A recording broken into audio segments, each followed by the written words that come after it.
Hello everyone, स्वागत है आपका मेरे ऑनलाइन यूट्यूब चैनल संकल्प मैथ क्लासेस में। हमने प्रीवियस लेक्चर में एवरेज से रिलेटेड जो टॉपिक है हमारा, उसके बारे में काफ़ी कुछ सीखा है। समांतर श्रेणी में किस तरीके से इस्तेमाल होता है, एवरेज में किस तरीके से इस्तेमाल होता है, यानी औसत में, वो भी हमने सीखा।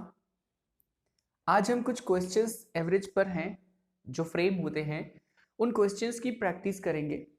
ठीक है, हालांकि क्वेश्चंस बहुत सीधे साधे रहते हैं, पर सिंप्लीफिकेशन में अगर हमें जो हमने इसके प्रीवियस लेक्चर में सीखा था समांतर श्रेणी, और वहां पर हमने कुछ रिजल्ट्स के बारे में भी देखा था कि प्रथम n जो धनात्मक पूर्णांक प्राकृतिक संख्या है उनका योगफल जो होता है वो n इंटू n प्लस 1/2 होता है।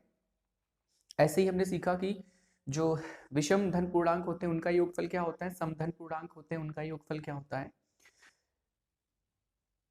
कल जो समांतर श्रेणी के n पदों का योगफल था, n पदों का योगफल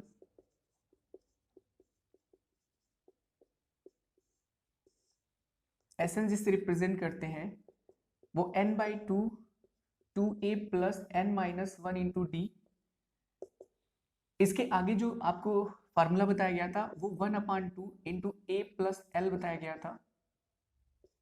वहां पे थोड़ा सा करेक्शन ये है कि ये 1/2 ना होकर n/2 है, क्योंकि सिंप्लीफिकेशन में हमने देखा था कि n/2 इस 2a को a plus n minus 1 into D लिखने पर यही हमारा लास्ट टर्म है, और इसी को l से रिप्रेजेंट करते हैं। तो a प्लस एल परिवर्तन केवल अंदर में हुआ था, n/2 वैसे का वैसा ही रह जाएगा, तो इसको करेक्ट कर लीजिएगा। वहां 1/2 इंटू ए प्लस एल नहीं, n/2 इंटू ए प्लस एल ही होगा। ठीक है, चलिए अब जल्दी से बिना टाइम वेस्ट किए हम क्या करते हैं, क्वेश्चंस को सॉल्व करते हैं और देखते हैं कि किस तरीके से एवरेज में समांतर श्रेणी का इस्तेमाल होता है। अब यहाँ देखिए लिखा है प्रथम 100 धन पूर्णांकों का औसत कितना है। धन पूर्णांक आप सबको पता है, इंटीजर्स के बारे में आप सबको पता है कि 1 2 3 4 5 इस तरीके से प्राकृतिक संख्याएं, और प्राकृतिक संख्याओं के साथ अगर जीरो को इंक्लूड कर लिया जाए, ठीक है, तो वो बनता है क्या, पूर्ण संख्याएं। और सभी संख्याएं क्या होती हैं, पूर्णांक होती हैं इस तरीके से 0 1 2 3, फिर -1 -2 -3 ये भी। पर यहाँ पर बोला है कि प्रथम 100 धन पूर्णांकों का औसत आपको बताना है, तो शुरुआत कहां से होगा धनात्मक पूर्णांकों का। धनात्मक पूर्णांकों का जो शुरुआत होगा प्रथम 100 धन पूर्णांकों का, तो वो स्टार्ट होगा कहां से, 1 से, यानी 1 धन 2 धन 3 धन 4, और ऐसे ही कहां तक, प्रथम 100 बोला है तो 100 तक। यानी इसका आपको क्या निकालना है, योगफल निकालना है, सॉरी औसत निकालना है। ठीक है, और औसत निकालने में औसत बराबर आपने पढ़ा था फॉर्मूला, मैं फिर से यहाँ पर आपको रिकॉल कर दूं कि औसत जो होता है वो जितने भी परिमाण हमें दिए जाते हैं, यानी जितने भी परिमाण हम इस्तेमाल करते हैं उन परिमाणों का योग, यानी उन्हें हम जोड़ते हैं और परिमाणों की संख्या से क्या कर देते हैं, भाग कर देते हैं। तो इस तरीके से जो रिलेशन यहाँ आता है, जो रेशियो निकल कर आता है, सिंप्लीफाई करने के बाद जो रिजल्ट निकल कर आता है उसी को हम क्या बोलते हैं, औसत बोलते हैं। आई होप आपको याद होगा ये फार्मूला। तो 1 धन 2 धन 3 धन 4 धन 100, ये प्रथम 100 धन पूर्णांकों का औसत निकालने के लिए इन्हीं 100 धनात्मक पूर्णांकों का योग और बटे, क्योंकि परिमाण में ये कितने 100 है, यानी 100 अंक है, तो फिर 100 से भाग करेंगे। ठीक है, तो ये हो जाएगा औसत इतना बटे 100। अगर हम पहले सवाल की बात करें तो औसत जो होगा प्रथम 100 धन पूर्णांकों का औसत जो होगा वो प्रथम 100 धनात्मक पूर्णांकों का योगफल बटे 100 होगा, क्योंकि धनात्मक पूर्णांक कितने बोले गए हैं, 100, सवालों में 100 पूर्णांक लेने को बोला गया है। तो परिमाणों की संख्या कितनी हो जाएगी, 100। अब अगर हम इसे जोड़ेंगे तो आप देख सकते हैं कि अगर हर एक पद का अंतर देखा जाए तो हर एक पद का अंतर कितना है, 1 है कि नहीं। 2 में से 1 जाएगा तो भी 1 बचेगा आपका, 3 में से 2 जाएगा तो भी 1 बचेगा, 4 में से 3 जाएगा तो भी 1 बचेगा। इस तरीके से ये जो योगफल में आपने लिखा 1 + 2 + 3 + 4 + डॉट डॉट + 100, ये आपका क्या बना रहा है, एक एपी, यानी एक समांतर श्रेणी। अर्थमेटिकल प्रोग्रेशन में ए और पी बाहर करके तो उसे एपी भी बोलते हैं शॉर्ट फॉर्म में। ठीक है, ए और पी, ए से होगा अर्थमेटिक, पी से होगा प्रोग्रेशन, समांतर श्रेणी को शॉर्ट फॉर्म में बोलते हैं। तो समांतर श्रेणी में अगर आप इसका योगफल करें तो Sn का फार्मूला आप सबने पढ़ा है, तो n/2 2a plus n minus 1 into कितना हो जाएगा, d हो जाएगा। ठीक है, n/2 2a plus n minus 1 into D. तो आप देख सकते हैं कि पहला पद और अंतिम पद आपको पता है ना, पहला पद भी पता है और अंतिम पद भी पता है, और पदों की संख्या इसमें सभी होंगे, क्योंकि 1 2 3 4 5 6 7 इस तरीके से आप देखें तो 1 से लेकर 100 तक कुल कितने अंक होंगे, कुल कितनी संख्याएं होंगी? 100 संख्याएं ही होंगी, यानी n का मान भी यहाँ कितना है? 100 है। n का मान कितना है? 100। और जो अंतिम पद है वो भी कितना है? 100। और जो प्रथम पद है वो कितना है? 1 है।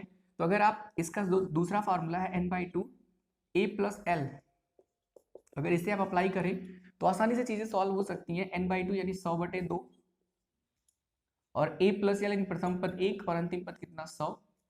इसको अगर आप काटेंगे तो ये 50, 100 से 2 से भाग होगा तो 50 आएगा। अब ये 50 और गुणे कितना? 100 और 1 कितना हो जाएगा? 101 और बटे, मतलब अभी तो हम गुणा कर रहे हैं केवल। तो इस तरीके से हम अगर इसका योगफल की बात करें तो इसके योगफल के स्थान पे हम इतना लिख सकते हैं ना, 50 गुणे 101 और बटे कितना? 100। ये जो नीचे है 50 और 100, 50 दूनी 100 होता है ना, 50 एक कम 50, फिर 50 दूनी 100 कैंसिल हो जाएगा। फिर ये बचा कितना? 101/2। अगर हम 2 से इसको भाग करें तो 2 बचे कितना? 10। ठीक है, एक नीचे आएगा, नहीं जाएगा, 2 शून्य शून्य, फिर से 10 नीचे आ जाएगा, 1 दशमलव बढ़ाएंगे तो 10 हो जाएगा, फिर 2 पच्चे 10। अगर आप इस तरीके से भाग नहीं कर पा रहे हैं तो फिर आप इस तरीके से कर लीजिए, 2 पच्चे 10, यहाँ कट गया, 1 आएगा तो 0 टाइम्स, फिर कुछ नहीं है तो फिर दशमलव लगाएंगे तो 0 पड़ेगा, फिर 2 पच्चे कितना हो जाएगा? 10। तो इस तरीके से आप देख सकते हैं कि 50.5, यानी आंसर जो हमारा आएगा वो ABC वाला ऑप्शन जो है वो राइट होगा। यानी प्रथम 100 धन पूर्णांकों का औसत कितना है? 50.5, जिसमें आप देख सकते हैं कि समांतर श्रेणी के n पदों का योगफल हमने इस्तेमाल किया। ठीक है, इसको सॉल्व करने में, इसीलिए उस चीज को, उस टॉपिक को पहले यहाँ पर करवाया गया। प्रथम 100 धन पूर्णांकों का औसत, या फिर किसी भी तरह से इस तरीके से क्वेश्चन जो फ्रेम होंगे, यहाँ देखिए सब एक जैसे ही क्वेश्चन हैं, थोड़े थोड़ी लैंग्वेज को चेंज करके। अब देखिए इस दूसरा वाला,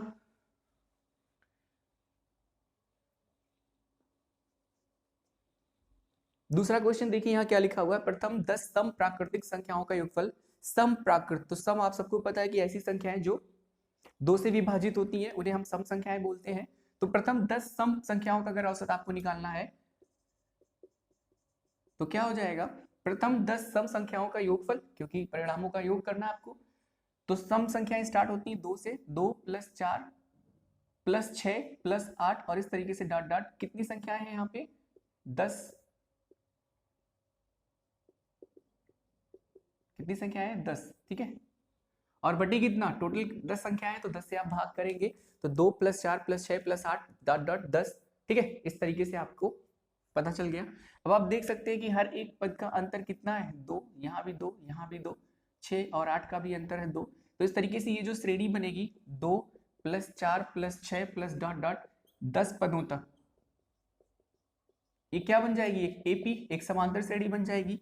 और समांतर श्रेणी के n पदों का योगफल अगर आप रिजल्ट को देखें तो समांतर श्रेणी में n पदों का योगफल अगर आप देखें, प्रथम n प्राकृतिक संख्याओं का योगफल, तो n × n + 1/2।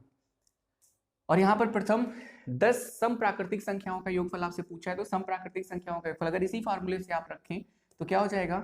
n का मान कितना है? 10, क्योंकि 10 पद है तो n का मान कितना हो जाएगा इसके लिए? 10। प्रथम पद आपका कितना है? 2 है। ठीक है, और पदों का अंतर यानी जो सार्वंतर है वो हर बार कितने का अंतर आ रहा है? 2 का अंतर आ रहा है। इसका मतलब d कितना है यहाँ पे? 2। अब इस रिलेशन से आप इसे सॉल्व कर सकते हैं, तो फिर कितना हो जाएगा? 10 पदों का योगफल अगर आपको करना है तो हो जाएगा 10/2 यानी n/2। 2 × a का मान कितना है? 2 है, प्लस n आपका 10 में से 1 घटेगा और इंटू d का मान कितना है? 2 है। इसको अगर सिंप्लीफाई कर लेंगे तो 2 × 5 = 10, यहाँ 5 बचेगा, 2 और 2 का गुणा होता है 4, 10 में से 1 जाएगा, कितना आएगा? 9, और 9 और 2 का गुणा 18, 18 और 4 कितना होता है? 22, और जब आप गुणा करेंगे तो 5 और 2 का गुणा 10, 5 2 का गुणा 10, 10 और 1 11। ठीक है, 110 आया। तो फिर ये हो जाएगा कितना? 110, यानी प्रथम 10 सम संख्याओं का योगफल जो होगा वो 110 आएगा, और बटे 10, ये 0 से 0 कट जाएगा तो बचेगा कितना? 11। और इस तरीके से आप देख सकते हैं कि औसत कितना आएगा इसमें? 11, यानी प्रथम 10 सम प्राकृतिक संख्याओं का औसत कितना है? 11। तो सी वाला ऑप्शन आपका सही हो जाएगा। ठीक है, आप देख सकते हैं 2 + 4 + 6 + 8, इस तरीके से 10 संख्या आएंगी ना इसमें, तो पदों की संख्या कितनी है? 10। इसका मतलब ये श्रेणी 2 से स्टार्ट होकर 10 पद तक जाएगी, जिसमें पहला पद जो होता है उसे a से रिप्रेजेंट करते हैं और उनके बीच का जो गैप होता है, जो अंतर होता है, उसे सार्वंतर है कहते हैं। अगर वो क्या है? हर बार बराबर है, तो हर बार बराबर है इसलिए ही तो एपी है, एपी यानी समांतर श्रेणी है। और समांतर श्रेणी की n पदों का योगफल Sn = n/2 2a + n - 1 × d, इस फार्मूले से हम निकाल सकते हैं, हमने प्रीवियस लेक्चर में देखा। ठीक है, तो इस तरीके से हमने जब इसे सॉल्व किया तो प्रथम 10 सम प्राकृतिक संख्याओं का जो योगफल है वो कितना आया 110, और औसत निकालते समय परिमाणों का योग बटे परिमाणों की संख्या, ये औसत का फार्मूला, इसको आपको ध्यान रखना है। तो इस तरीके से परिमाणों का योग यानी जितनी भी संख्याएं आपको दी गई उनका योग, और योग निकालने के लिए एपी को किस तरीके से हमने इस्तेमाल किया वो भी आपने सीखा। आई होप आपको चीजें समझ में आ रही हैं। चलिए अब देखिए नेक्स्ट क्वेश्चन जो है हमारा वो क्या है, 100 से कम सभी विषम संख्याओं का आपको औसत निकालना है। तो 100 से कम सभी विषम संख्याओं का औसत निकालने के लिए क्या करेंगे, 100 से कम जितने भी विषम संख्याएं हैं उनका योग। तो कहां से स्टार्ट होता है विषम संख्या, विषम संख्या ऐसी संख्या है जो 2 से विभाजित ना हो, 1 से शुरू होंगी ना, तो फिर वो हो जाएगा कितना 1 धन 3 धन 5 और ऐसे करते करते कहां तक 100 अगर आप यहाँ लिखेंगे तो वो तो सम संख्या हो जाएगी क्योंकि 100 2 से विभाजित है। तो कौन सी संख्या होगी 99। और ये टोटल कितने पद होंगे इसमें, तो बोला है कि अभी आपको ये चीज नहीं पता कि इसमें कितने पद है। देखिए 1 3 5 से लेकर 99, आपको ये पता है कि पहला पद 1 है और अंतिम पद कितना है 99, पर आपको ये नहीं पता कि इसमें पदों की संख्या कितनी है। और पदों की संख्या जब तक नहीं पता होगा तब तक हम एपी का इस्तेमाल करके उसमें उतने पदों का योगफल नहीं निकाल पाएंगे, ठीक है, क्योंकि हमें पदों की संख्या ही नहीं पता है। 1 + 3 + 5 + 99, तो सबसे पहले हमें क्या करना होगा, इसमें पदों की संख्या निकालनी होगी। और आप सबको पता है कि Tn का जो फॉर्मूला आपने सीखा वो क्या होता है, a + n - 1 × d। इसका मतलब nवां पद होता है, यानी nवां पद बोले तो अंतिम पद भी एक तरीके से हम बोल सकते हैं। अगर किसी भी समांतर श्रेणी में n पद ही है तो वो उसका अंतिम पद होगा। तो nवां पद क्या है, nवां पद यहाँ देखिए 99 है क्योंकि अंतिम पद यहाँ कितना है 99, बराबर a कितना है 1 + n - 1। और आप देख सकते हैं कि हर बार का अंतर कितना आ रहा है 2, 3 में से 1 जाएगा 2, 5 में से 3 जाएगा 2, तो हर बार का अंतर 2 है, इसलिए समांतर श्रेणी है। इनटू कितना हो जाएगा 2। अब इसे सॉल्व करेंगे तो 1 प्लस अंदर जब मल्टीप्लाई करेंगे तो 2n - 2 और इधर कितना 99, 1 और -2 तो गिनती कितनी आएगी -1 की आएगी, यानी 2n - 1 और इधर कितना 99। या आप क्या लिख सकते हैं, इस पूरे संख्या को जो रिलेशन है उसको आप ऐसे 2n - 1 बराबर 99 लिख सकते हैं, ठीक है। इस तरीके से एक को अगर आप इस तरफ भेजेंगे तो माइनस उधर जाएगा प्लस, यानी 99 में एक जुड़ जाएगा तो बराबर इधर 200 आ जाएगा। और यहाँ 2n बराबर कितना 100। अब 2 से आप भाग करेंगे तो 50, यानी n बराबर कितना 50। ये 2 जब गुणा है दूसरी तरफ जाएगा तो भाग होगा, 100 को 2 से भाग करेंगे तो 50 ही आएगा। तो इस तरीके से आप देख सकते हैं कि n कितना आ गया 50। अब n 50 आ गया, इसका मतलब आपको भाग किससे देना है 50 से, क्योंकि परिमाणों की संख्या कितनी है 50 है। अब इसे सिंप्लीफाई करना है, तो सिंप्लीफाई करने के लिए आपको क्या करना है, nवां पद यानी ये वाला फार्मूला लगा दीजिए, ये वाला n/2 a + l, तो कितना हो जाएगा n/2 अगर आप करेंगे तो 50/2, क्योंकि पदों की संख्या 50 है। a का मान पहला पद होता है और n बोले तो 99 क्योंकि अंतिम पद। अब अगर आप इसे देखें तो आप इसे सॉल्व कर सकते हैं, तो यहाँ कितना जाएगा 25, क्योंकि 50 2 से भाग करेंगे तो 25 हो जाएगा, गुणे 99 और 1 मिलेगा तो 100 हो जाएगा। आप गुणा करेंगे तो ये 2500 हो जाएगा। यहाँ पे रखेंगे सिंप्लीफाई करने के लिए तो 2500 और बटे कितना 50, 1 0 से 1 0 कटेगा, 5 बचे 25, फिर 1 0 पहले से भी यहाँ है तो हो जाएगा कितना 50। तो इस तरीके से आप देख सकते हैं कि सिंप्लीफिकेशन करने के बाद 100 से कम सभी प्राकृतिक संख्याओं का जो औसत आया वो कितना आया 50 आया। और इस तरीके से हमने इसमें किस तरीके से एपी का इस्तेमाल किया वो भी आप समझ सकते हैं, ठीक है। चलिए अब नेक्स्ट क्वेश्चन देखते हैं।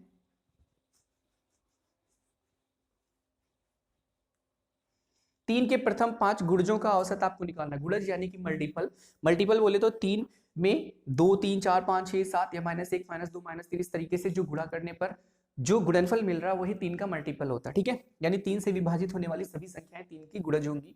तो प्रथम 5 गुणजों का औसत हमें निकालना है। तो औसत निकालने के लिए आपको क्या करना होगा, सबसे पहले ये देखना होगा कि 3 के प्रथम 5 औसत प्रथम 5 गुणज हैं कौन। तो सबसे पहला गुणज तो 3 ही हो जाएगा, क्योंकि 3 तो 3 से कटता ही है। फिर अगला क्या होगा 6, 3 दूनी 6, फिर 3 त्रिका हो गया कितना 9, फिर 3 चौके 12, फिर 3 पचे कितना 15, यानी 3 दूनी 6, 3 त्रिके 9, 3 चौके 12, 3 पचे 15। मतलब ये सब की सब ऐसी संख्या है जो 3 से क्या विभाजित होंगी। तो ये क्या है प्रथम 5 गुणज हुए, ठीक है कितने 5, तो फिर 5 से भाग कर देंगे, क्योंकि हमें पता है कि औसत जो होता है वो परिमाणों का योग बटे परिमाणों की संख्या होती है। अब अगर आप इसे जोड़ें तो इसे तो आसानी से जोड़ सकते हैं क्योंकि गिनती कम है। कितना हो जाएगा 6 और 3 9, 9 9 18, 18 और 12 कितना हो गया 30, 30 10 40, 5 45 आएगा इसका आंसर, बटे कितना 5, 6 3 9 9 18, फिर 12 और फिर 15। आप देख सकते हैं 8 2 10 5 15, 3 3 1 4 45। तो 45/5 इसको सॉल्व करेंगे तो 5 90 45 यानी औसत कितना आ गया 9 आ गया। औसत कितना आ गया 9 आ गया। ठीक है, तो यहाँ पर आंसर आपका कौन सा हो जाएगा, बी वाला ऑप्शन हो जाएगा। तो ये तो आसान है। आगे देखिए क्वेश्चन क्या बोल रहा है, प्रथम 10 प्राकृतिक संख्याओं के वर्गों का औसत आपको फाइंड करना है। तो प्रथम 10 प्राकृतिक संख्याओं के वर्गों का औसत, तो प्रथम n प्राकृतिक संख्याओं के वर्गों का योगफल, कल आपने रिजल्ट पढ़ा था ना, प्रथम n प्राकृत संख्याओं के वर्गों का योग। तो वर्गों का योग क्या होता है 1/6 n into n plus 1 into 2n plus 1, यही तो होता है ना आपका, ये तो आपने पढ़ा था कि 1/6 into n plus 1 into 2n plus 1, यही तो होता है ना। तो इस तरीके से प्रथम n प्राकृतिक संख्याओं के वर्गों का योग ये होता है। अब अगर आपको बोला कि आप प्रथम 10 प्राकृतिक संख्याओं के वर्गों का योगफल, तो जैसे ही आप यहाँ n के प्लेस पर 10 रखेंगे तो हो जाएगा प्रथम 10 प्राकृत संख्याओं के वर्गों का योग। तो जब आप योग करेंगे तो n के प्लेस पर आपका कितना हो गया, केवल 10। तो जहां n हमारे प्लेस कर दीजिए इसको, तो कितना हो जाएगा 1/6 इंटू 10 प्लस 1, तो 10 प्लस 1 कितना होगा 11 हो जाएगा। और फिर 10 में 2 से मल्टीप्लाई करेंगे तो 2 और 10 का गुणा 20, 20 और 1 उसमें जुड़ेगा तो 21 हो जाएगा इस तरीके से। अब आप देखिए 3 दूनी 6, 3 सतह कितना 21, 2 1 2, 2 बचे कितना 10। अब देखिए 11 और 5 और यहाँ पर कितना 7, तो 5 गुणे 11 गुणे 7, 7 और 5 का गुणा होता है 35 और गुणे कितना 11। ठीक है, ठीक। अब अगर आपको औसत फाइंड करना है तो औसत, इसको सिंप्लीफाई मत करिए क्योंकि अभी देखिए 10 यहाँ पर है ना कुल पदों की संख्या, प्रथम 10 प्राकृतिक संख्या यानी कुल परिमाणों की संख्या 10 है, तो औसत क्या होगा, यानी प्रथम 10 प्राकृतिक संख्याओं के वर्गों का योग, तो कितना आया 35 गुणे 11 और बटे कितने परिमाण है 10 है। अब देखिए ऐसे आसानी से काट सकते हैं, 5 दूनी 10, 5 सत्ते 35, अभी 11 और 7 का गुणा होगा 77 और बटे कितना 2, इसको सॉल्व करेंगे तो 2 3 6, 2 8 16, हासिल 1 17, दशमलव लगाएंगे तो 10 हो जाएगा, 2 5 10, 38.5 आएगा। तो आपका ऑप्शन डी सही हो जाएगा। ठीक है, आप इसे इस तरीके से सिंप्लीफाई भी कर सकते हैं, 2 3 6, 1 17 हो गया, 2 8 16, 1 अब नहीं जाएगा तो दशमलव लगाएंगे, दशमलव लगाने पर 1 0 अपने आप बढ़ जाता है, तो फिर 2 5 कितना 10, कैंसिल हो गया, 38.5 आपका आंसर आ गया। तो इस तरीके से आपने देखा कुछ क्वेश्चंस जो बेस्ड है किस पर, एवरेज पर, अच्छे क्वेश्चंस हैं, ये किसी ना किसी प्रीवियस एग्जाम में आए हुए हैं। ठीक है, कॉम्पिटेटिव एग्जाम में प्रीवियस ईयर्स में आए हुए हैं, तो आप इनकी प्रैक्टिस करिए और इस तरीके से इस पर बेस्ड कुछ क्वेश्चंस की प्रैक्टिस हम अपने नेक्स्ट वीडियो में भी करेंगे। तो और इसके अलावा अगर आपका कोई सुझाव है तो आप उसे कमेंट बॉक्स में जरूर लिखिए, और वीडियो अगर पसंद है तो फिर इसे लाइक शेयर और सब्सक्राइब भी जरूर कर सकते हैं। ठीक है, मिलते हैं अपने नेक्स्ट वीडियो में, तब तक के लिए धन्यवाद।